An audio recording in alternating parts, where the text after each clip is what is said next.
I have participated in youth assembly.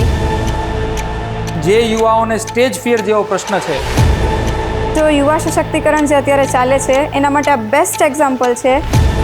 અમને સંસદ ભવનમાં પણ હવે બોલવાનો મોકો મળી રહ્યો છે.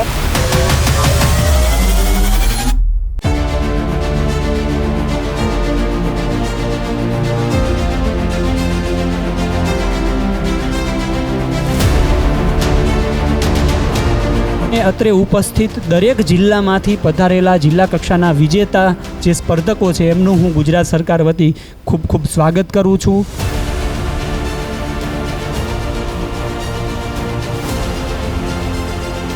ભવિષ્યમાં 2047માં જ્યારે વિકસિત ભારત થાય તેનું નેતૃત્વ કેટલું પ્રબળ હોવું જોઈએ, વિશ્વમાં ટોપ મોસ્ટ નેતૃત્વ પ્રાપ્ત થાય એના માટે સરકારશ્રીએ છેલ્લા 3 વર્ષથી આ યુવા નેતૃત્વને ખીલવવા માટેનો આ અનેરો કાર્યક્રમ શરૂઆત કરી છે. દેશના યશસ્વી વડાપ્રધાન શ્રી નરેન્દ્રભાઈ મોદી સાહેબ હંમેશા કહે છે કે વિકસિત ભારતનું સ્વપ્ન સાકાર કરવા માટે યુવાનોની ભાગીદારી અનિવાર્ય છે. આ યુથ એસેમ્બલી દ્વારા યુવાનોને પોતાના વિચારો રજૂ કરવાની, ચર્ચા વિચારણા કરવાની અને સમાજ તથા દેશના પ્રશ્નો માટે ઉકેલ શોધવાની સુંદર તક મળી રહી છે.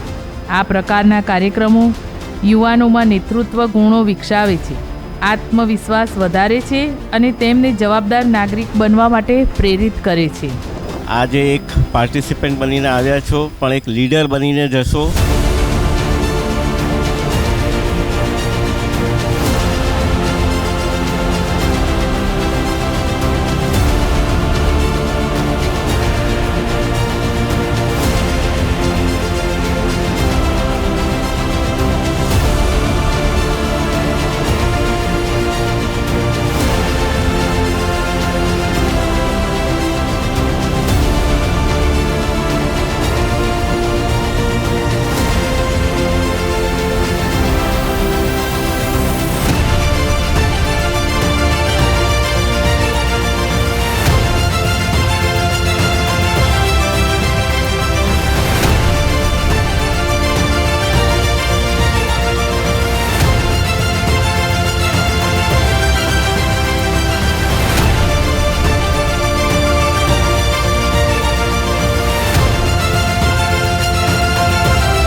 આપણે બધા યુવાને બોલ્યા કે આપણું મહત્વ શું છે, એ જાતે જ બોલ્યા છે કે યુવાન છે એ આપણું ભવિષ્ય છે દેશનું. પણ મારું એ કહેવાનું છે કે બધા યુવાને આપણા મૂળ સાથે જોડાઈને ભારતનો વિકાસ કરવાનો છે.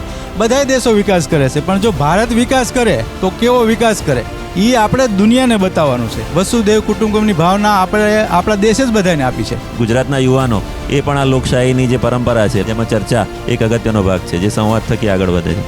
આપના માધ્યમથી યુવાનો આની સાથે જોડાય અને જે દેશ સમાજને દુનિયામાં જે લોકશાહીની પરંપરા છે એને આગળ વધારે, એના માટેનો અમારો પ્રયાસ છે. જે દેશનું ભવિષ્ય આપ સૌ છો, આપ સૌએ અહીંયા જે ઉત્સાહપૂર્વક ભાગ લીધો, આપને ખૂબ ખૂબ શુભકામનાઓ પાઠવું છું. લગભગ 15 વર્ષ પહેલાં કે 20 વર્ષ પહેલાં યુવાઓ પાસે અવાજ હતો, કૌશલ્ય હતું, પરંતુ એ અવાજ માટે મંચ નહોતું. પરંતુ હવેની વાત કરીએ તો આજે સરકારશ્રી દ્વારા જે યુથ એસેમ્બલીનું આયોજન કરવામાં આવ્યું છે, જે યુવાઓને સ્ટેજ ફિયર જેવો પ્રશ્ન છે અથવા જેને પોતાની સ્પીચની કળા વિકસાવવી છે એના માટે એક નવું સ્ટેજ. પ્રથમ મોક રાઉન્ડમાં મારું સિલેક્શન થયું અને સેકન્ડ રાઉન્ડમાં રનર્સઅપ રહી અને તેમાં 10,000નું પ્રાઇઝ મની મળ્યું છે. It's such a nice thing. I hope that more people participate in this and know about this, so more people can get benefits of the judges, of their criticizing and the prizes. ખૂબ ખૂબ આભાર ગુજરાત સરકારનો આજના આ સુંદર સફળ કાર્યક્રમ માટે અને અમને મંચ આપવા માટે. Thank you.